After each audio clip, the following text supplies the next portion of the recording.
It is my sincerest pleasure to welcome presidential candidate Dr. Cornel West back to the podcast. Welcome back. Always a blessing to be in conversation with you in these very grim and dim times. We got to be steadfast. We got to be strong.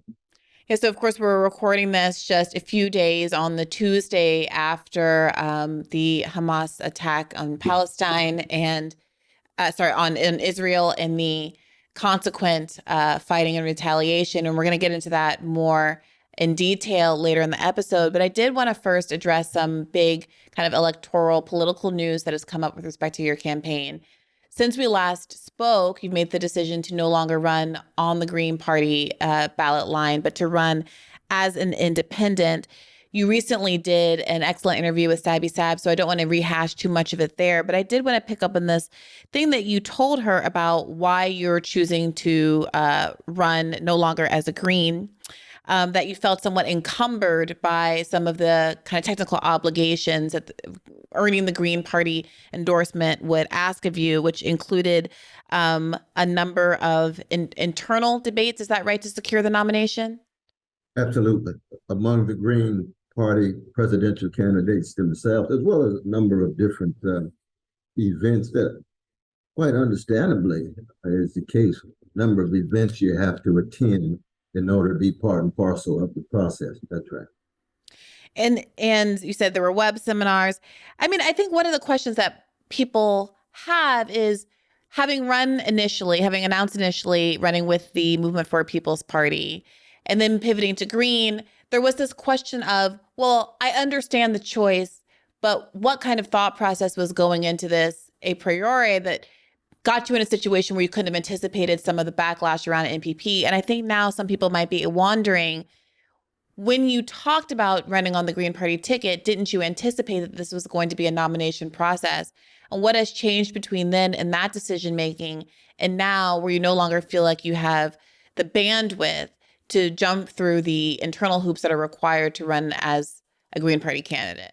Well, number one, from what I understand, the Green Party itself has never had that many debates internally when it came to presidential candidates.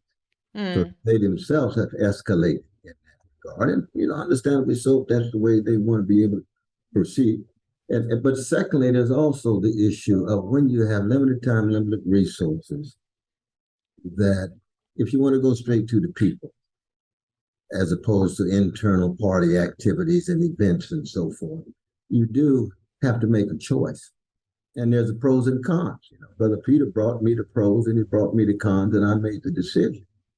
But there's a number of obstacles. There's a number of impediments. And I mean, the Green Party provides tremendous access to ballot status in states. That was one of the attractive things when Sister Jill and Brother John Mubaraka came to me.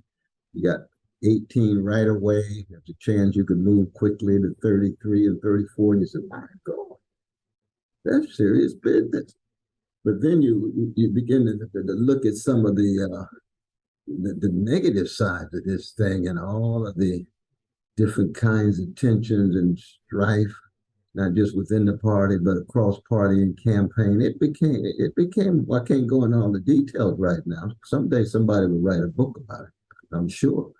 But it's something that is just too tight. I got to be able to go directly to the folk, and I've got to be able to be free enough that I can get to the precious masses. And we don't have a mass-based left-wing party in America. The left is weak. You know how feeble the left is, not just presently, but historically has been, you see. And so that on the one hand, you do have that ballot access, which is nice, but you still don't have a mass-based party. And therefore, I'm doing and focusing on a whole host of things that the Green Party historically has never really been preoccupied with. And I can understand that, but that's who I am. So I did hear you say that one of your concerns was also that as you're going around the country and talking specifically to historically marginalized communities, whether it's Black voters or Indigenous voters or what have you, excuse me, that they have never heard of the Green Party. They don't have familiarity with the Green Party. And so the value of that association has come into question. And I did want to ask you about that because my understanding was that part of the value of you running as a Green was also to change that. If there are people who do know you, even if they don't know Greens, and have such a respect for your advocacy and your record and your scholarship and your integrity over the years, then isn't that a benefit to doing exactly what you, filling the gap that you just described of the left not having a major party to rally around? What do you make of losing the advantage of helping to grow the Green Party as a major left party by attaching your name to it? No, I agree. I don't think I'm that powerful, my distance. I don't think one individual can really change the whole image and practice of a whole party. And one black man certainly can't do it with the Green Party as it's presently constituted. Let me put it that way. And you've had a Jamal Baraka and others who are highly significant and visible people within the black left that's been part of the party. Brother Bruce Dixon, who I love, who's part of Black Agenda Report, and others that still weren't able to bring large numbers of black folk into the Green Party. There's a reason for that we won't get into right now. So I don't really think that my presence would have been one that would focus on the expansion of the Green Party. No, I want masses of folk to become part of a larger movement of which the Green Party is a party moment. Now, the counter argument against that, I understand that Brother John and others were saying, well, at least you had the possibility of being a people-centered, party-driven campaign. I think I can be people-centered without the party. He thinks you have to have a party to be people-centered. I don't believe that. Now, he would argue the aftermath means at least the Green Party is still around. The Green Party has been around since 1991. Where is it now? Why is it unable to create the kind of infrastructure and institution that can sustain itself over time? I tell you, when I first talked to Ralph Nader, when he decided to run, he said, run independent, please, please. And I talked about Chris Hedges. Chris Hedges said that I think the Green Party would be better, but Ralph has already told me that it's going to be a major, major challenge. When I talked about Yoruba coming out of the Black Panther Party, we had a wonderful conversation. He lives in Ghana now. And he said, Brother West, he said, the Green Party is going to be a major impediment. I said, no, I'm giving it a chance. And I'm a jazz man. I try it out. Sometimes it's tried and true. Sometimes it's tried and you got to go. So Deruta, towering black revolutionary figure, Nader, towering figure, Chris, towering figure. They had already told me that, but I went against their advice and I tried it and I recognized, no, I had to go. So that's interesting. I mean, I appreciate you not wanting to say specifically which person said what in terms of their critiques of the Green Party, but it is somewhat mystifying from the outside to understand what these kind of encumbrances are. If it's just, I have to participate in some internal debates, I get that that's an obstacle, especially if you're saying that it's an obstacle that they've raised specifically in response to your campaign. And I'm not sure if that's what you're saying. You said that they were new requirements to get to become the Green Party. I think that was just part of the dynamic at the present moment of the Green Party. It was not a direct response to my. Okay. So those things aside, then help me understand, because obviously Ralph Nader ran twice on the Green Party ticket. What is it, something that he learned in the context of that experience that dissuaded him from wanting to do that again? One, he never joined the Green Party. And of course, when he did initially run, they didn't. So he's got a very contested relation with the Green Party, up and down, but he never joined. But Ralph Nader's a different brother than I am. I don't want to claim that there's some kind of universal experience with the Green Party. Ralph Nader had his own challenges relative to who he was, given the kind of consumer advocate that he was coming out of the anti-corporate culture and so forth. My background is rooted fundamentally in the Black freedom struggle.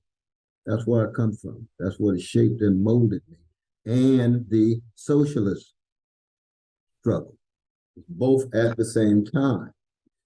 And the Green Party has always been people I've worked with. I supported Ralph, supported Jill, and so forth. Never been a Green person, never been inside of the Green Party culture, and then had to decide to join that party and try to become much more a part of that culture. And that's what part of the challenge again, then it has a whole host of details, as I said before, that I don't need to go into right now. I appreciate that. I mean, what I am hearing is that there's a lack of cultural fit and that it has something to do with the parties or your perception of the parties' lack of warmth or hostility toward perhaps the interests or perspectives or voices that are coming out of the Black community and maybe some other racially marginalized and historically marginalized cultural groups and racial and ethnic groups in the United States. Would that be fair to say? I think there's elements of truth of what you're saying, but again, we can't really talk about the Green Party as a monolith. There's a whole wave of Green Party people who were very embracing and so forth. And you could imagine there was, a group that had its own distance and detachment too. But I think the important thing now is I've got to be able to learn from those experiences and be stronger and be more fortified so that I do still have a people-centered orientation. And we don't have a movement. Now we got some motion, we're going to generate some momentum, and we'll see movements are very, very highly achieved phenomenon in history. It takes a while to create movement. But the important thing is, every individual and every party is subordinate to the people, their struggles, their sufferings, as you attempt to generate movement. That's the bottom line. And that's the challenge that I have as of now being independent. But I feel very, very good independent. I mean, the idea of being able to speak my mind and be my full self without having to go through all of the hoops of the Green Party from state to state and so forth and so on is liberating. It just means we have to begin with ground zero. And I'm fairly sure we should have a good 12 to 15 states rather quickly. And then if we're trying to move toward about 30 and we can get about 35 or 40 or so, we would actually be as strong as we need to be. I'll ask you about some of the specific ballot access issues in a second, but when you say you're now free to be your full self, it of course raises the question, Dr. West, of what part of your rhetoric, what part of your belief system did you feel, either implicitly or explicitly, was not a good fit with the Green Party? Were things being said to you about issues that you should avoid or change your position on, or language that you should constrain in some way, or priorities that you should adopt that weren't your own, or vice versa? I mean, you do keep alluding to the idea that you could not be your full self as a Green.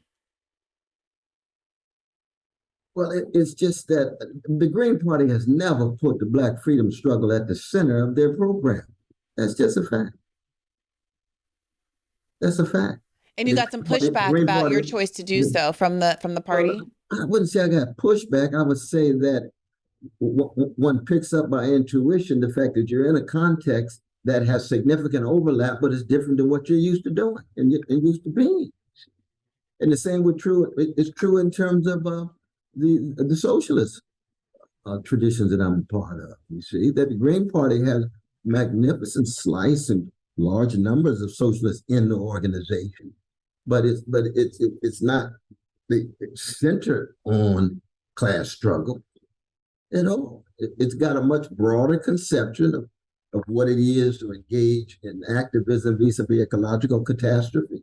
It has socialist spokespersons and so on. Absolutely, no doubt about that. But that's very different than being a socialist organization or a socialist pre-party formation. See? And so those are two of them that I think are very significant for me. Well, I wanted to ask you about that because when I saw you last week here in DC, you were speaking at a Code Pink event, and the Socialist Party candidate, Claudia de la Cruz, who's been on this podcast recently, was also speaking. And so I did want to ask whether or not there was any consideration of, I mean, obviously they've already found a nominee in Claudia, who is terrific. But was there any consideration at any point in this about running on that ticket, and what relationship do you have with that campaign and that race, given that there are only so many progressives and leftists and such. And I think that decisions are going to have to be made about how people use their vote next November. Right. No, but I mean, I believe in lift every voice. That's the first time I ever heard Sister Claudia. First time I ever met her. I had read about her coming out of Union Theological Seminary, where I am right now. I've taught since 1977 when I first began teaching. And it's a beautiful thing that she's out there. I know very little, if not anything, about her party. I didn't know about her too much until she became a candidate. I tried to do research and so on. But we have a cacophony of voices, just like we had that night. You know, it was beautiful to have the variety of different voices there in that regard. Very much so. But there's a lot of other socialist parties that are also running that I don't know anything about, and I'm always open for dialogue and so forth. I mean, I think this is the concern, whether it's Green Party or Socialist People's Party or whatever it is. I do think that if we're looking at this campaign as having the benefit of creating some scaffolding for a movement, knowing that that was one of the advantages of Bernie 2016 and 2020, that it brought a lot of people in and brought people not just to the polls, but engaged them on various issues in a way that hadn't been engaged before because he expanded the limits of the possible. One of the critiques of Bernie in both of those years was that he then shut down the organizing machine. And there have been critiques of how our revolution and some of the organizations that lasted longer than the tenure of the campaign were run and then ultimately kind of fell apart. And so I do think people are looking to something, if, you know, whether it's a party system, whether it's an organization like Our Revolution, something that it feels they can contribute to that will outlast a campaign cycle. And as imperfect as the Green Party might have been as a vessel for that, I do wonder if you have given thought to what it looks like. Where does all the energy that you hope goes into your campaign go when it's over? Presuming, of course, that you don't win. And we're all, of course, hoping that you do. Right, but I appreciate it. No, because I'm running to women and I'm running to witness at the same time. But part of it is a matter of just trying to create new possibilities, not just for new institutions and infrastructures. I mean, if they wanted to join the Black Alliance for Peace, that's a beautiful thing. Join Black Agenda Report for Young, that's a beautiful thing. Join a whole host of organizations that are out there. These are pre-party formations. They're not parties. They need strength. They need support. They could join other socialist parties. That's fine. Socialist alternative, that's fine. Very much so. But I don't believe that I have to be head of a party or head of a pre-party formation as if I'm the only one that can enable that infrastructure after the election. No, I'm going to be part of movements after the election till the day I die. But you see, parties themselves, especially left-wing parties, you know, they require a level of unbelievable sophisticated organization, leadership of the highest quality, commitment on the ground, grassroots. That's what parties are. That's what the Communist Party was. In the 1930s and 40s, you know the story better than anybody else, right? That's what the Communist Party was. So when Gus Hall and others ran for president, they were just trying to make sure that they were filling their locals and their state and regional organizations to be able to sustain it. Well, we haven't had anything like that. We tried the National Black Political Party, NBIP, in Philadelphia in 1980. I can still see Brother Manny Marable walking around with his text at the high school there with Baraka and the others. We tried a number of things when it comes to party formations. Very, very difficult. Very difficult. And so when you look at the Green Party, on the one hand, you say, thank God they've been around a long time. Thank God they've been able to persist. And on the other hand, you look at it and say, well, what kind of concrete results have they had in 31 years on the ground? Even after the big campaigns and so forth, as a party, not as an important force on the left, but as a party, you see. So you had to try these parties and you see what they have or what they don't have. And if they have enough, you stay. And if they don't have enough, you make your move. Dr. West, isn't that sort of a cyclical argument, though? At a certain point, it does start to feel like every 4 years, people say, I wish we had a party. The Green Party is not good enough, but also I'm not going to work with the Green Party to make it better. But also, I'm not going to found a new party. People do try things like Movement for a People Party, and I think that was a valiant effort, but it's got bogged down in the I was indiscretions of there at the its beginning until that ran into the wall. right. But even in PP, I would love to see a world where if Nick Brana can't resolve his kind of interpersonal issues, that he would be willing to step away from the organization and let it thrive. And I would like to see a world where whatever is going on with the Green Party, that given that it has been one of the only consistent voices over the course of my lifetime to front and back presidential candidates, to keep important issues, especially those that relate to the health and longevity of our species on the planet, front and center, that it deserves support, especially in lieu of an alternative. And I do wonder about that. I do wonder if sometimes it can become a sort of lip service for folks to say, well, of course, a party's not going to do it. Of course, electoral politics isn't going to do X, Y, and Z, isn't going to bring on the revolution. We have to build from the ground. They built from the ground in the 30s. But everyone, it seems, is willing to say, let's build from the ground. And it doesn't feel like there's very many people who are willing to take on that project. And I get it. It's a toughie. And it's not compensated and it's not valued. And well, not only that, but it also depends on what the history of the organization is and what the people in the organization are. Are you a member of the Green Party? I've never been a member because I've historically lived in New York, which has closed primaries, and I've never wanted to give up my ability to vote in the Democratic primary. With the Green Party, though, right? Yes, I've been a Green Party voter the last 2 election cycles. Absolutely. But I'm talking about not just election, but I'm talking about on the ground in terms of local activism, in terms of well, I'm not most of the party. No, I never claimed to be much of an activist, but that's kind of why I'm saying this to you.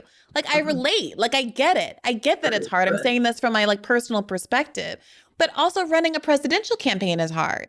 And many of the organizational demands that you just described of starting a party are also true of running a political campaign. And I don't think it's inappropriate then for people to be asking, well, if we're going to put the effort in, shouldn't it be for something more permanent than a presidential campaign? Or at very least, shouldn't that presidential campaign, that effort be serving double duty because it's also in service of a longer term party effort? Yeah, but what I'm saying is that the question of the aftermath tied to mass mobilization, tied to people-centered campaigns, is not exhausted by just the party option. That's all I'm saying. Well, that's certainly true. I mean, one of the other logistical points I just want to make sure that I touch on, and you referenced it, is the question about ballot access. You made the point to Sabby that there are some states where an independent has a lower signature threshold to get on the ballot than a minor party does. In other states, it's the same, of course, and still other states, it is the case that it is a bigger lift for a independent. More signatures are required for an independent to get on the ballot. I believe, was it Arizona? One of those states was the state where that was the case. One of those Western swing states that was the case. So you mentioned that you believe you're going to be able to quickly get on the ballot in a similar number of states, and the Green Party already has access to. Walk me through why you believe that is the case. Do you have the volunteer commitment? What kind of fundraising have you been able to do to support people in that task? How many people on the ground do you have in various states? Why should people be confident that you're not giving up something significant from a ballot access perspective, leaving the Green Party? Well, one is that we have now in place a very strong lean, because it's small, because our money is the poor people's campaign. There's no doubt about poor and working people's campaign. We don't have the millions that RFK Jr., let alone the other largest two bourgeois candidates. I don't know what Sister Claudia has. God bless her. But I think the history enough. But when you have a strong and leaner, we're able to zero in, I think, even more effectively because we're zeroing in just on the campaign. You see, part of the challenge when you talk about a campaign and a party is you can end up with a whole host of tensions between the registration vis-a-vis party registration vis-a-vis candidate, vis-a-vis campaign, and so forth.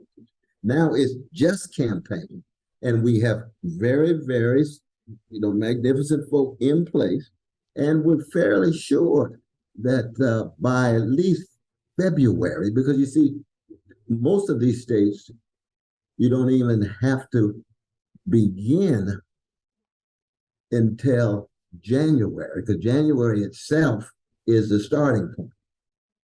And so what we have in place are a number of people who are going to hit the ground running. So we have at least a dozen or 12 to 14 immediately at the beginning of the year, and then allow that momentum to carry over, both in terms of even more fundraising. We've done fairly well on fundraising, I should say, but again, it pales in the face of the bigger candidates with big money and so. But also, things are just so in flux, though, Sister Brianna. They really are. I mean, as the empire decays and declines, and right before our very eyes, more and more people are actually looking for independent candidates who try to speak the truth. And once that begins to take on, then all of a sudden, I think there's going to be an exponential growth financially and otherwise. But that's a hope. That's a hope. I'm not saying there's a guarantee. I don't want to mislead anybody and say I've got a secret formula. No, I'm not.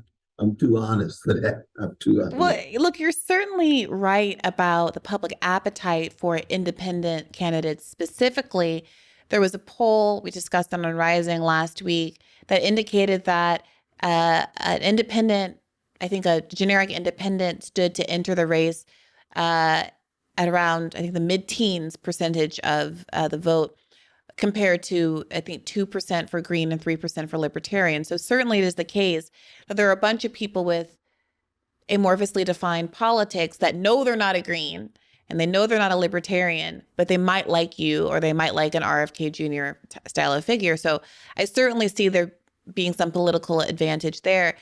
This poll, these results have been discussed largely in the context of RFK Jr.'s choice to leave the Democratic Party and run as an independent, and some polling that suggests that he might actually take more votes away from Donald Trump than he would Joe Biden. And I wondered if you had any thoughts about his choice to leave the Democratic Party and what that means about who he is, what he stands for, his ideals, if anything at all.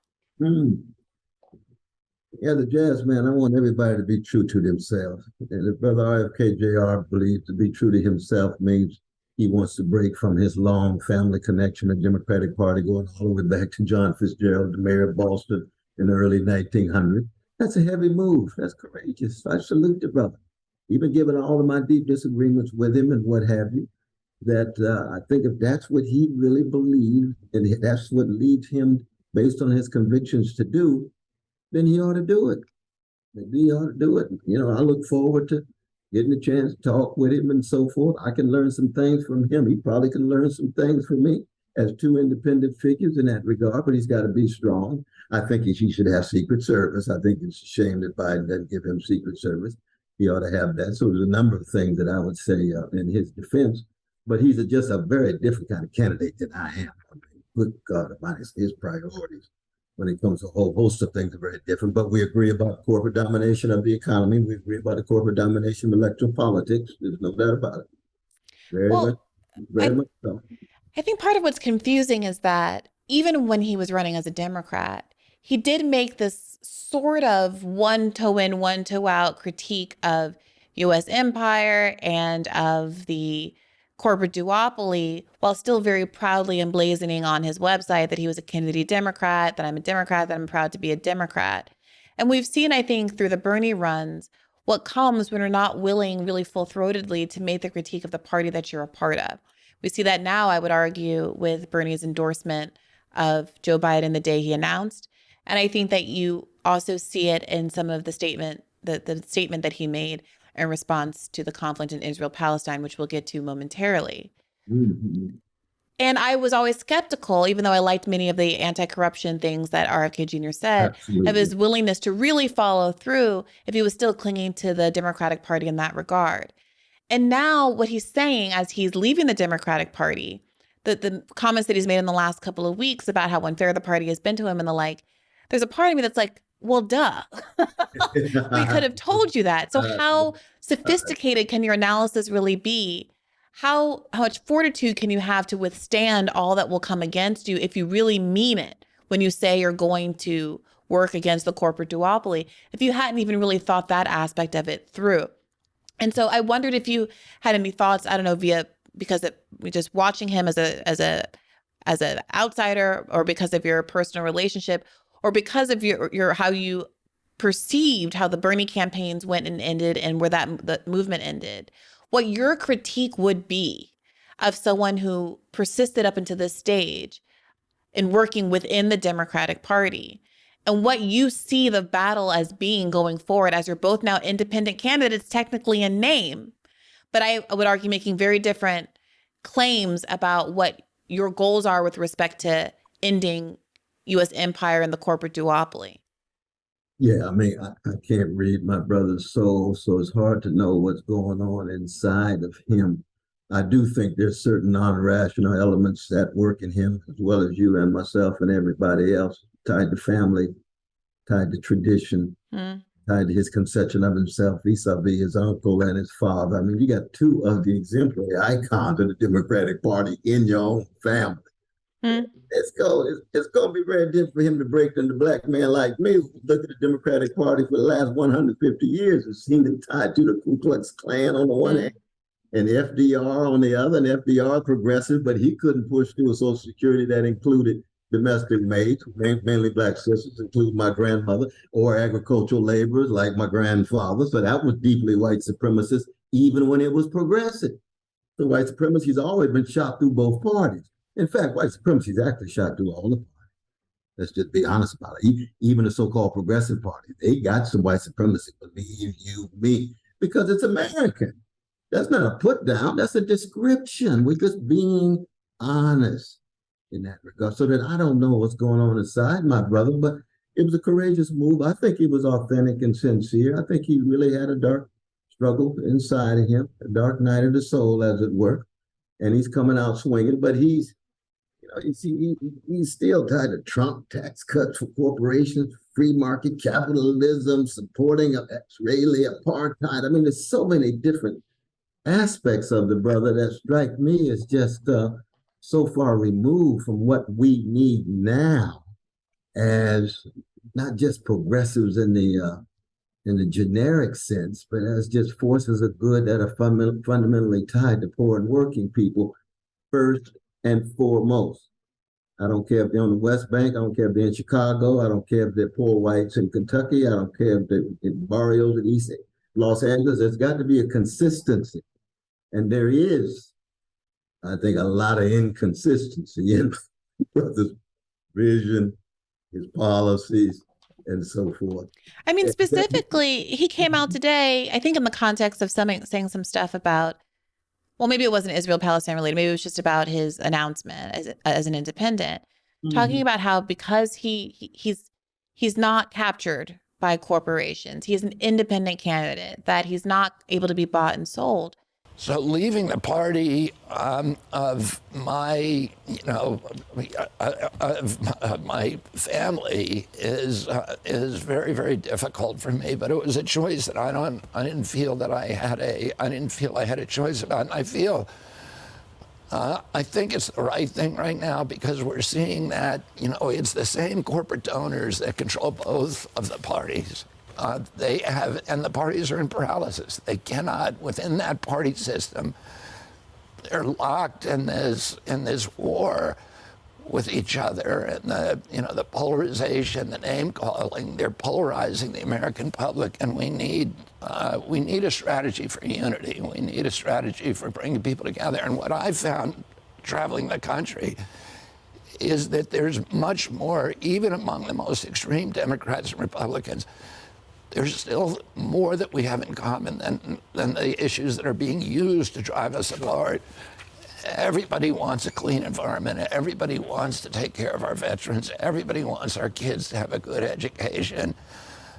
And everybody wants to make sure the regulatory agencies are serving the public interest instead of working for the corporations that they're supposed to regulate. And I think we need somebody who's going to find those areas of agreement, the values we agree on, rather than focus on these little issues that have us at each other's throats.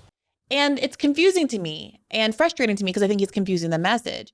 He's conflating the idea of being a registered independent with the idea of being free from the influence of money in politics.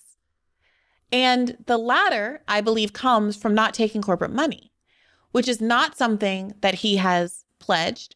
I had a conversation with the head of his super PAC on Rising either earlier this week or last week, where I asked him about the transparency around who's giving to the super PAC. Now, obviously, technically, by the rules, super PACs cannot coordinate with the campaign. And he gave me that line. But we all know the reality, which is that candidates often will say on their website, this is what I would like to happen. If only someone could put some money behind an advertisement like this. And these are the messaging points that anybody who likes me should totally use. And then super PACs go and they use that money to make ads on behalf of the candidate. So that is why, and also obviously getting a sense of who's giving to the super PAC can give you a sense of who out there thinks that they would be benefited by an RFK Jr. presidency, regardless of whether or not RFK Jr. has signaled that, they're getting the message somehow. And there is a lack of transparency there, right? Absolutely. And I am concerned about that. I mean, do you plan to bring up those kinds of things? Because I do think it's an important issue for the left to not get this issue of corruption and corporate greed, which is very animating to the American public, to not let it get co-opted by people who think that being independent means being a literal independent, as opposed to being actually independent of those influences. That's a very important distinction. Very important distinction to make. I mean, I made the same point in regard to Biden going to Detroit. Now he's getting all of these big money from CEOs of companies that have been crushing their workers, and he goes there and gives a little few-minute speech, and next thing you know, he's almost like Eugene Debs come back from the dead, born in Scranton, Pennsylvania. You say, oh, wait, please. He's still getting that money. He's still Wall Street friendly. He's still tied to credit card companies and so forth and so on. So that the idea of saying, okay, I leave the Democratic Party, but the big money's still coming in, the Bitcoin money or whatever it is, wherever it comes from, and more, deeply conservative money, because you got a number of conservative brothers and sisters who are embracing RFK Jr. I think at the right too. He called for a left-right populist coalition, and there's been a whole discussion of that in American history, in terms of a left-right populist coalition. You think of Thomas Watson. He started with the multiracial populist party, but in order to accommodate himself to his white farmers, he ends up heading the Ku Klux Klan 15 years later, right? That's the great work of C. Van Woodward, 1938, Thomas Watson, agrarian populist. Mm-hmm. Well, that's a warning sign, but that's a warning sign also for leftists, many of whom were so tied into third-party politics and couldn't stand the Democratic Party, and RFK Jr. shows up and they breakdancing behind him. They rationalizing, justifying he's the best thing since cut bread. You say, oh, I appreciate the consistency here. All that trashing of the Democratic Party, and then the RFK comes along and you see them drifting so uncritically into his corner. Oh, wow. Oh my God, you know exactly who I'm talking about. We won't mention any name. But people have a right to be wrong. People have a right to be right. But you just hope that they're being true to themselves and not being driven by their narrow, careeristic, opportunistic proclivities so that they're able to sustain their businesses rather than being committed to the genuine suffering of the people they claim to be concerned about. That's the question I raise to RFK Jr. That's the question I raise to Biden, the question I raise to Trump, the question I raise to anybody. crossing our way to myself. I mean, I wasn't planning on getting into this, but I mean, I will say if I were going to steel man the position of some people who find on the left who find RFK Jr. appealing, it would be to say, if he's the guy, because he's doing well in polls, he wouldn't be my guy. But if he's the non-Biden choice that has the greatest chance of really sticking it to Biden and forcing the Democratic Party to negotiate, as it were, for votes.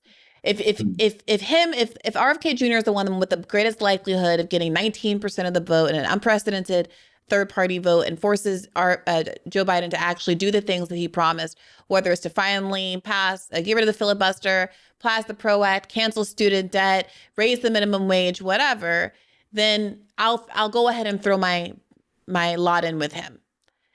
And so it does kind of come back to you if it's just a strategic choice. Because I do think that some big names on the left who we don't have to say, but who have been open to the idea of RFK Jr., were very critical of him. And I think in a consistent and ethical way when it came to his remarks, when his remarks about Palestine first emerged some months ago, right? And I do think that many on the left who were interested in him, their interest has waned specifically because they were not willing to compromise and be progressive except for Palestine and support RFK Jr. So there has been some principled consistency there.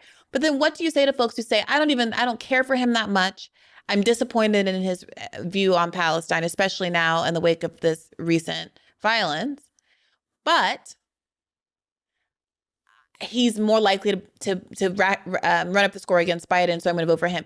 What is your response to that? How do you plan to compete with RFK Jr. in the marketplace of independence? I'm just going to be myself, speak my truth, pursue my justice.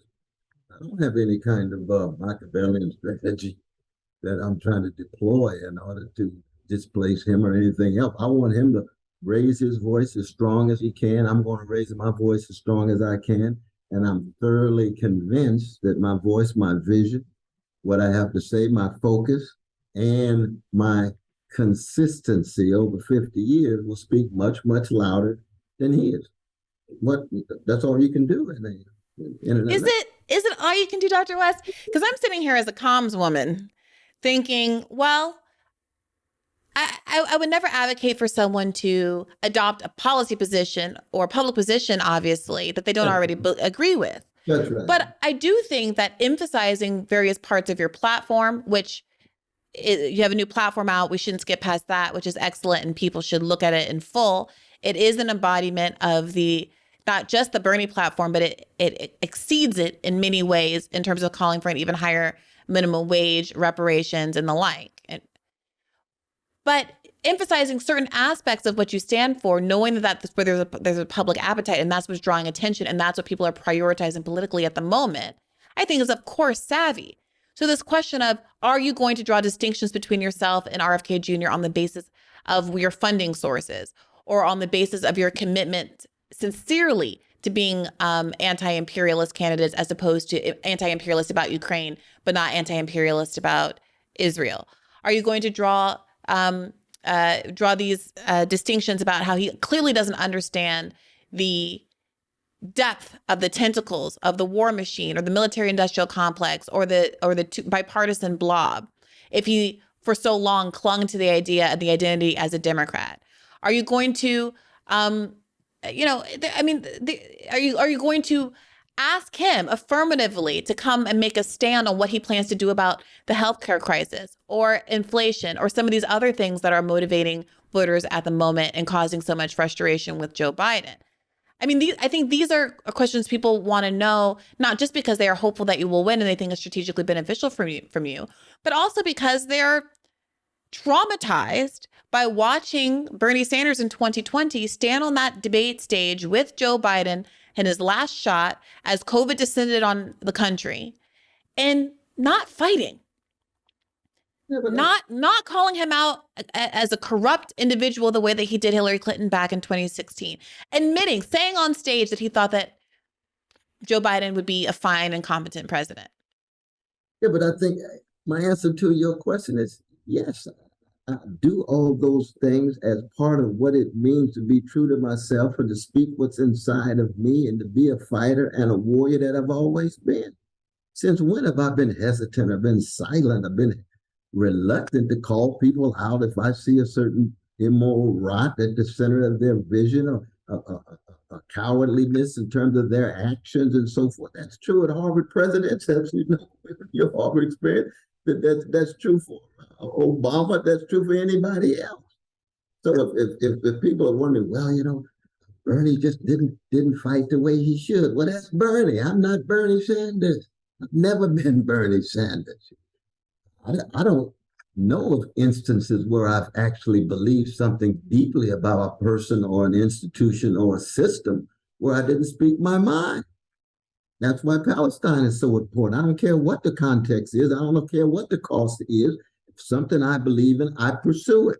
And so am I willing to call RFK Jr. out? Of course. I called him out the second week we came out when I talked about he need to get off the crack pipe in terms of saying the Israeli Defense Forces never killed one Palestinian deliberately. That's so much of a lie. It's just a rationalization of the war crimes committed against Palestinians for 75 years.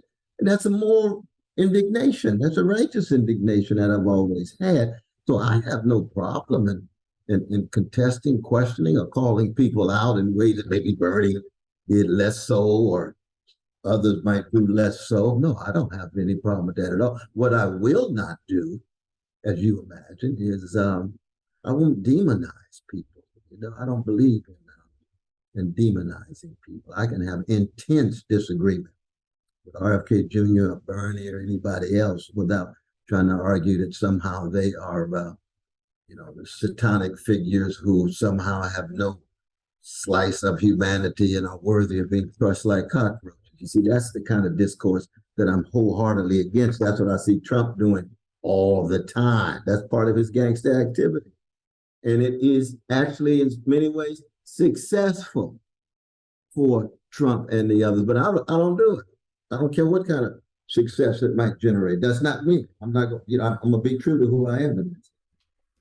Well, let's turn then to Israel Palestine and the response of the West. The lighthouse was lit up in blue and white in accordance with Biden's statement. He said, "We stand with Israel. In this moment, we must be crystal clear. We stand with Israel. We stand with Israel." And you gave a 10-minute address recently voicing revulsion over the, quote, vicious attacks, which he said led to 1,000 Israeli and at least 14 American deaths. On the other side of this, we have the Israeli defense minister ordering a complete siege on Gaza. Gaza, of course, which is an area that has been characterized as an open-air prison due to the density of the population there and the fact that people are not allowed to leave. Half the population are children. The mean age is somewhere closer to 14 years old. This is a population that can have its power shut off, as it has been since the attacks on Saturday, which also means that the power to hospital facilities are being shut off. It is a population that is already water insecure, with very little potable drinking water available to the public. All of these resources have become even increasingly imperiled as Israel acts on this idea of a complete siege on the people there. What do you make of the the country's response, of Joe Biden's administration's response, and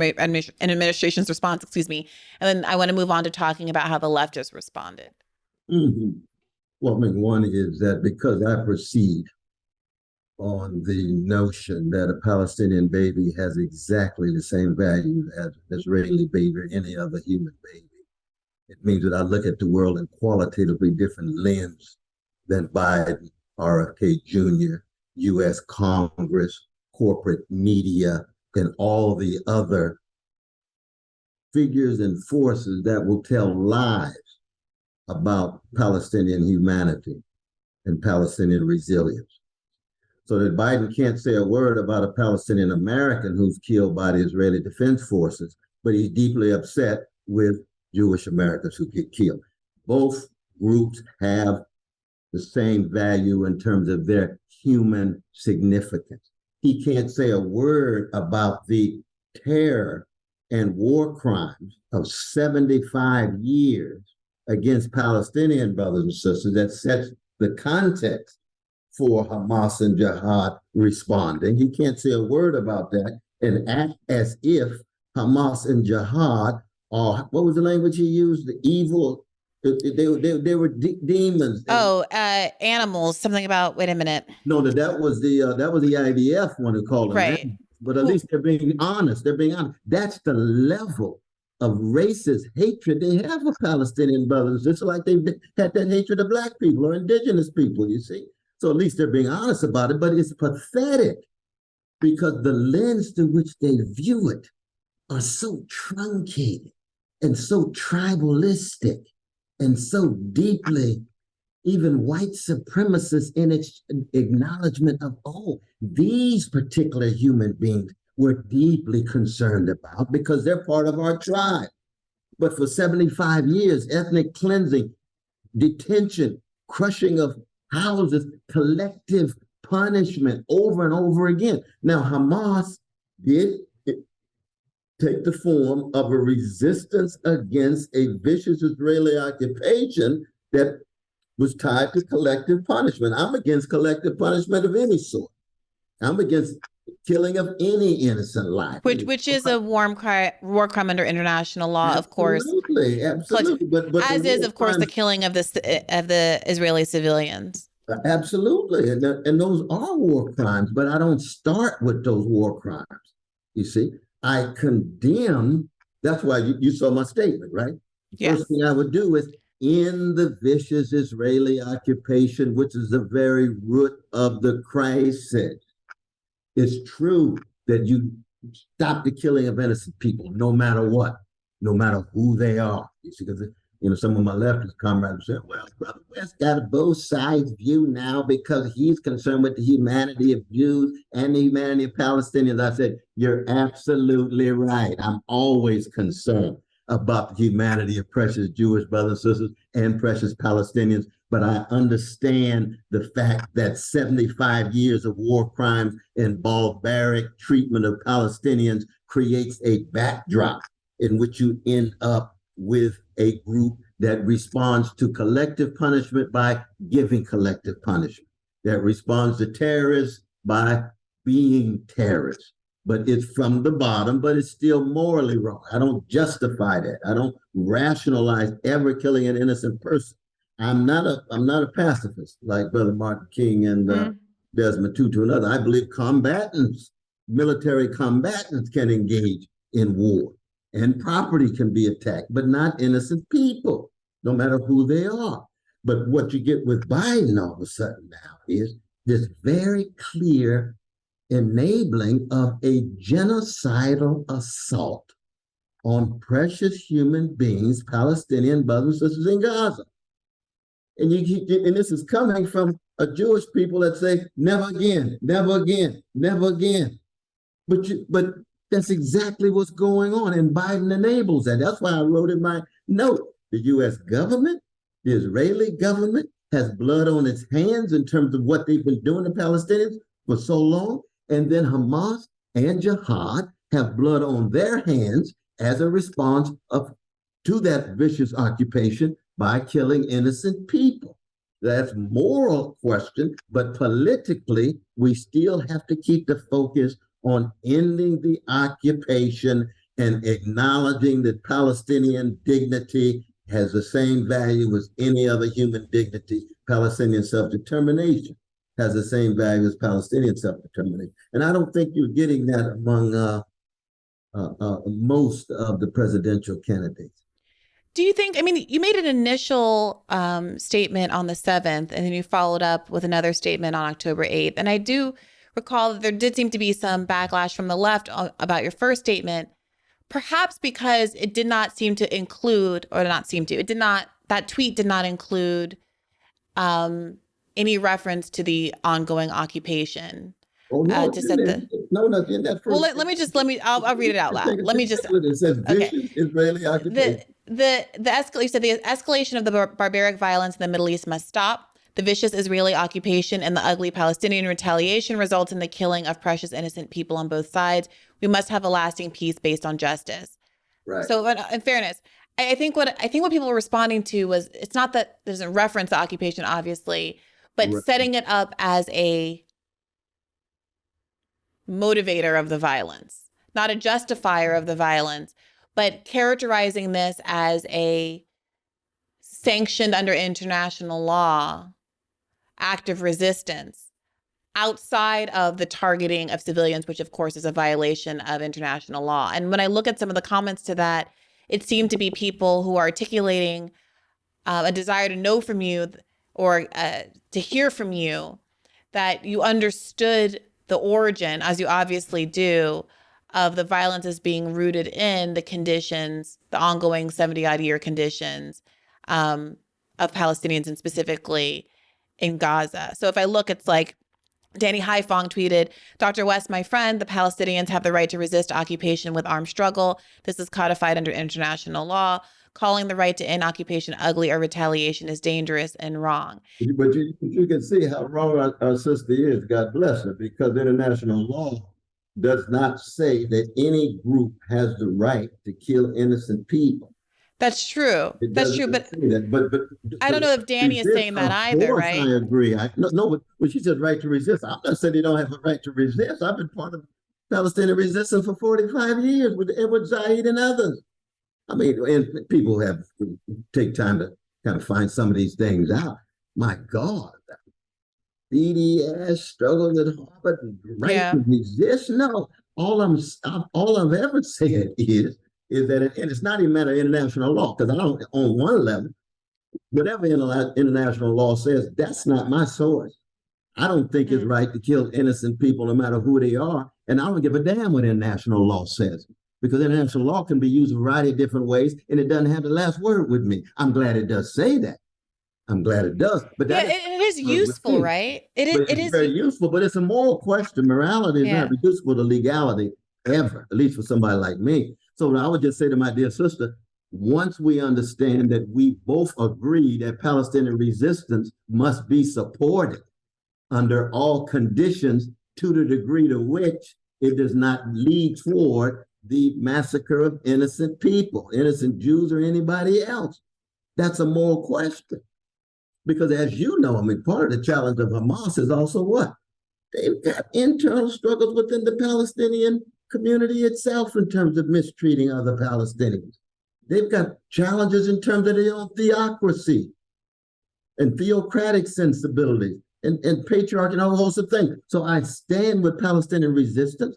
I acknowledge that what Hamas has done is historic, because what they've done is said, there will be no subsequent talk about Israeli-Palestinian issues until the Palestinian predicament is at the center. That's significant. That's very important. But that doesn't mean I have to somehow conform myself to the immorality of killing innocent people, even as I'm part of Palestinian resistance. Because the killing of innocent people is not the litmus test of being a Palestinian freedom fighter. It just isn't. There's a whole host of Palestinians who don't believe in killing innocent people, who themselves have been part of the movement for a long time. Yeah, I've been struggling with this in the last 2 days, talking about it on Rising this week, because there is a way that I feel a kind of a knee-jerk response that is not driven principally by my, frankly, morality, which, if we're just having a moral conversation, it becomes very easy to lament the loss of innocent lives in Israel, as we all should. Well, it should have been lamenting for 75 years. But this is the issue. Like, this is like the safe space of this podcast where we all agree on the validity of Palestinian rights, and the moral is more than validity, the moral obligation to stand with the rights of Palestinians. But it feels like even here, there's something, because of the enormous weight, the counterbalance of the media and all of the years of ignoring the plight of Palestinians. there is something that makes me resistant, if I'm going to be really honest emotionally, about reserving time to honor the tragic loss of life of those Israeli citizens, even though absolutely I'm morally compelled to do so. Sure.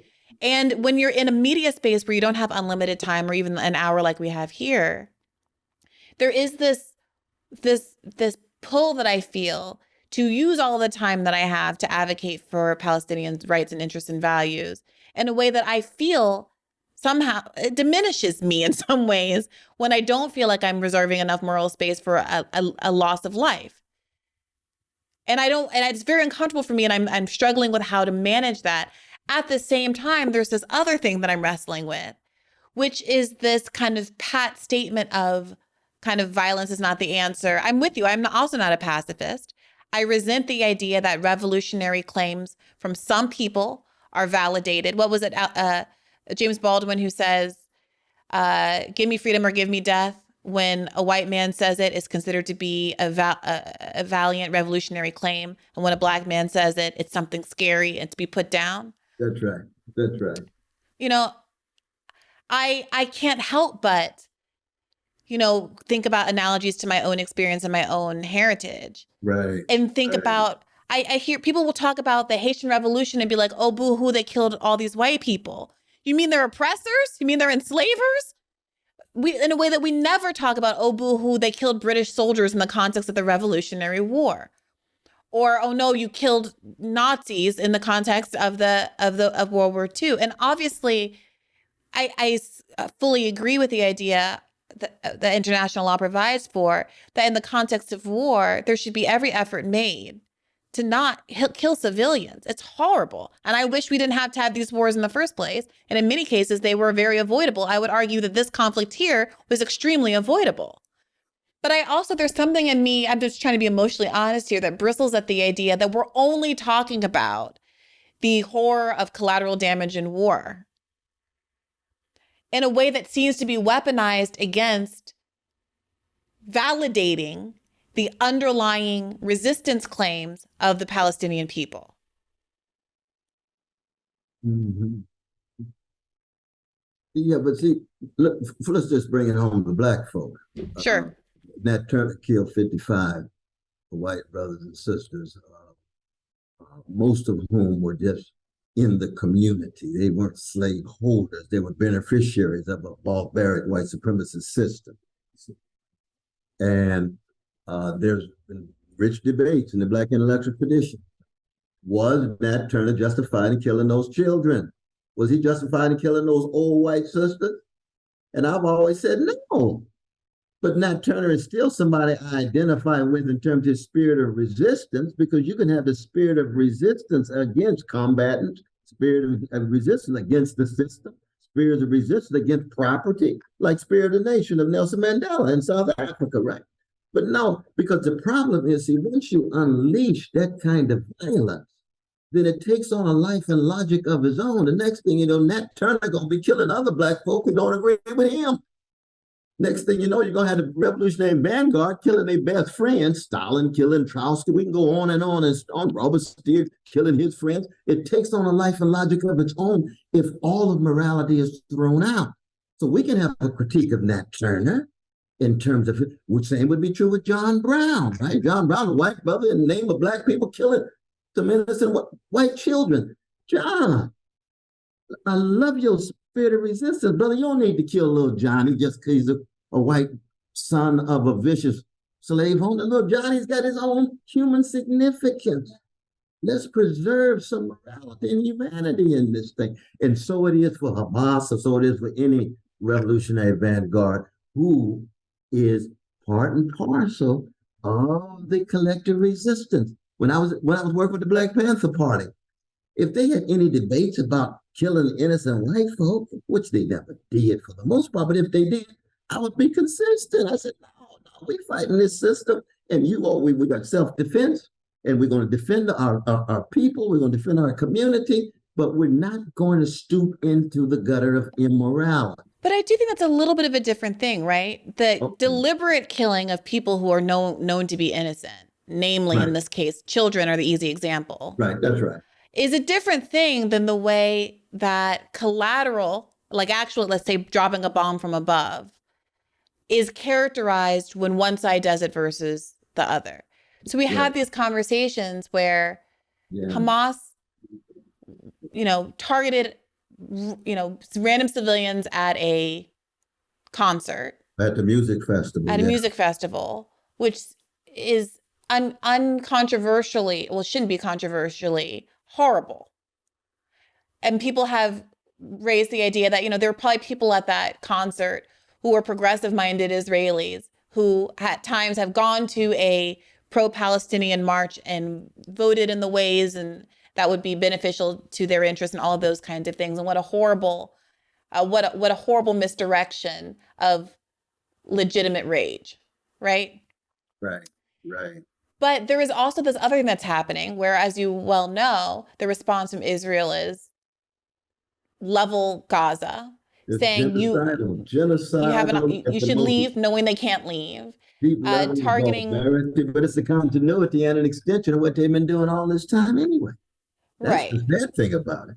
And there is an acceptance that because a bomb is dropped from above, because the violence looks different, because it's state sanctioned or whatever, that is not also a choice to kill children and innocents, especially knowing that 50% of the population are children. And then you have RFK Jr., as we've discussed about on this podcast, saying things like Israel never targets children, knowing that it's dropping bombs on a population that's half children. It's facially a lie, right? He's so out of touch. It's beyond a lie at that point. But I think the crucial thing is you and I, we don't accept that formulation that somehow we're silent because the bombs are dropped as opposed to attacking people at a music festival. That we know, in fact, that there's different ways in which people are deliberately killed. Innocent people are deliberately killed. Now, in a war with combatants, that's a different issue. That's a very different issue because that's a question of just war versus pacifism. But I think what happens and what is just so pathetic, and we're right back to Biden again, but not just Biden, but all of them in Congress, who raises their voices when 551 Palestinian babies are killed in 2014? He can't say a mumbling word. And it shows not the depth of hypocrisy, it shows the depth of cowardliness and the refusal to take seriously Palestinian humanity, which means, and this is what Chris Hedges is so absolutely right, which means that in the end, you're going to reap what you sow. You're going to get the terror that you put on other people. And that's the last thing we need in human history, is just cycles of terror, cycles of hatred, cycles of killing of innocent people over and over and over and over again. There's no military solution to the Palestinian question that doesn't end the occupation. There'll never be Jewish security, never be Jewish safety predicated on apartheid conditions. That's just a fundamental fact of life and history, right? And they don't learn the lessons. Netanyahu been a war criminal for decades. You saw what happened at Harvard with the 31 organizations. I don't know if you followed. I was going to ask you about what you made of all of that. The nerve of Dershowitz and Summers talking about they've been rationalizing these war crimes for so long and acting like there's now a moral crisis we have to come to terms with. You've been justifying collective punishment for decades. You've been justifying these genocidal attacks on Palestinians for some of the ethnic cleansing and so forth, or act as if it doesn't exist or it's irrelevant. Then when it comes to your house, all of a sudden now it's a moral crisis. No, that's immoral tribalism. That's precisely what it is. But we don't want immoral tribalism among any people, among Black folk, among whoever. We don't want it among Palestinians, among Jews at all. And they said, oh, Brother West, that's that old empty, vacuous Martin Luther King Jr. stuff. I said, you can call it anything you want, but it's my life. And if I'm the last one talking about it, I'm going to talk about it. Why? Because in the end, I'm thoroughly convinced if all we have is just killing innocent folk across the board, it's over. It's over. Because next thing you know, the Palestinians killing Palestinians, Black folk killing Black folk because they disagree on this and that. Well, in this vicious case, it's one of ugly occupation. There's other justifications for that. There's got to be some moral constraints There's got to be some spiritual constraints as to how we look on other people and how we don't do certain things to other people, even though it's done all the time. We know it's done all the time, from Dresden to Japan and Nagasaki and so forth. But we still have to have some moral standards. That to me is very important. Yeah, I mean, I think what's hard for me is not the moral standard part of it. To me,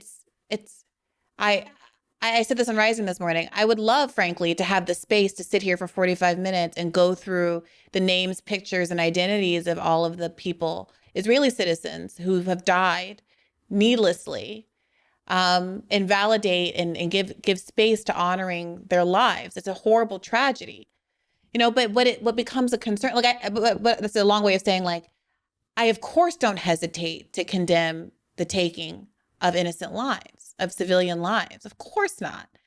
But what I find catching in my throat is knowing how these respective deaths are weaponized to various political ends in a way that this is the tension I'm talking about.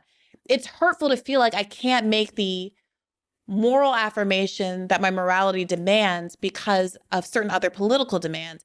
To look at the protests that happened, the pro-Palestine protests that happened in New York, and know that because one person was there with a swastika on his phone, I don't know if he was holding it up in a way to condemn swastikas. I don't know if he was a full-on Nazi lover who is anti-Semitic and is at a pro-Palestine rally because of how much he hates Jewish people.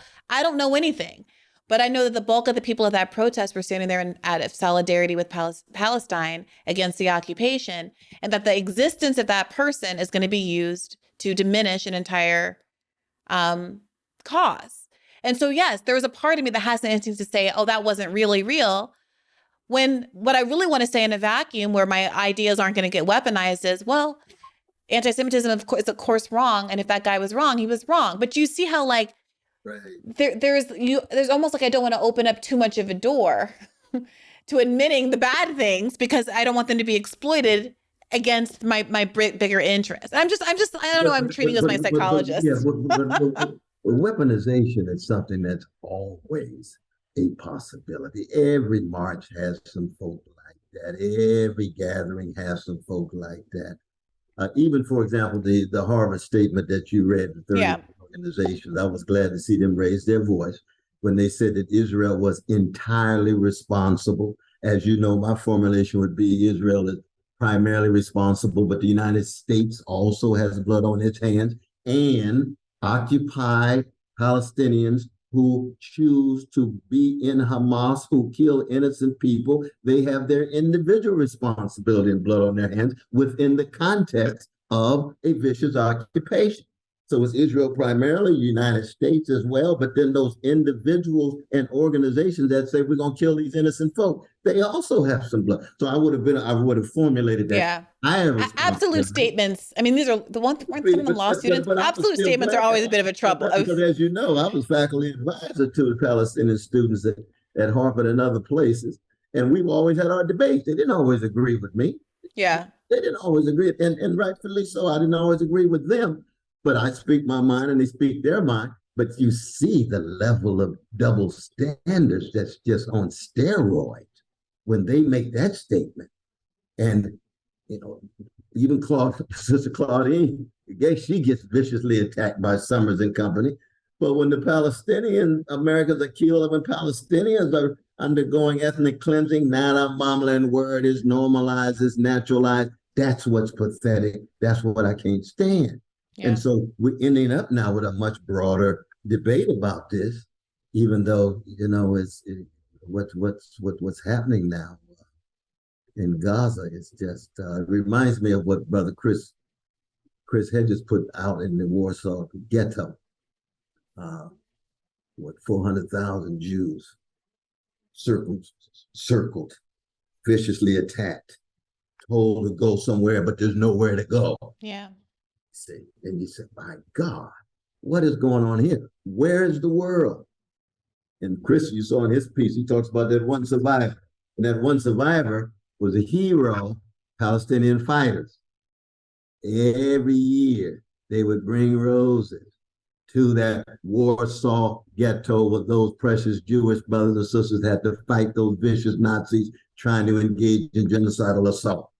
Now, here we are in 2023 with the descendants of one of the most indescribable evils of the last 150 years of the Holocaust, using a similar language against the precious Palestinian people who are just as precious as those Jews in the Warsaw ghetto. And the survivor of that Warsaw ghetto himself was in deep solidarity with Palestinians. Why? Because the Jewish brother had a moral consistency. Yeah. You see what I mean? And those are the ones that need to be lifted up in these moments, because as once this blood sucking takes off, it has a life and logic of its own, and you're going to see attacks on Jews, attacks on Palestinians, attacks on supporters of Palestinians, attacks on and on and on and on and on. And morality just gets vanished, gone. It's just survival of the gangsters. And that's what we don't want. Even though, go back, we got to end the occupation. Yeah, and to that end, and we can. So go ahead. I'm sorry. No, that's the starting point, and that's what's the center of my own second remarks. Yes. Yeah, absolutely. Yes, which were very well received, and I should note that as much as we both agree that we would have used more qualifying language, just as a lawyer, you just never say anything as 100%. It's just bad for argument. You got to leave yourself a little bit of wiggle room. That's the truth. That's the truth. But even that being said, their remarks are so similar. Nathan Robinson surfaced this from the editorial board of Haaretz, Israel's leading newspaper. It was substantially the same. They wrote, "The disaster that befell Israel on the holiday of Simchat Torah is the clear responsibility of one person, Benjamin Netanyahu, the prime minister who has prided himself on his vast political experience and irreplaceable wisdom in security matters, completely failed to identify the dangers he was consciously leading Israel into when establishing a government of annexation and dispossession, when appointing Bezalel Smotrich and Itamar Ben-Gvir to key positions, while embracing a foreign policy that openly ignored the existence and rights of Palestinians." So they say it's the clear responsibility of one person, Benjamin Netanyahu. Again, I would use wiggle language, but it's interesting to see what is very controversial in the United States seems to be welcomed in the editorial pages of one of Israel's leading newspapers. So I appreciate that context, and I appreciate you. We should never replace an individual for 75 years of domination. I think that's really healthy pushback actually against that. Yes. Dr. West, thank you for being so generous with your time. We're well over an hour now, and I know you're a very, very busy man. Already. You're very kind. You stay strong. Stay strong. You too. Thank you so much. And I certainly support everything that you're doing, and I wish you the best of luck out there. Salute you now. Salute you. All right. Take care. Thank you to all of you for listening to this, and keep the faith. Hey YouTube, thanks for watching. Just a reminder that this is a podcast. You can catch an extra premium episode every Monday for $5 a month at patreon.com/badfaithpodcast. That's patreon.com/badfaithpodcast for $5 a month, an extra episode every week. Additionally, please do consider liking this video, subscribing to this channel. It helps us out. It helps independent media beat the algorithm. We appreciate you. And as always, keep the faith.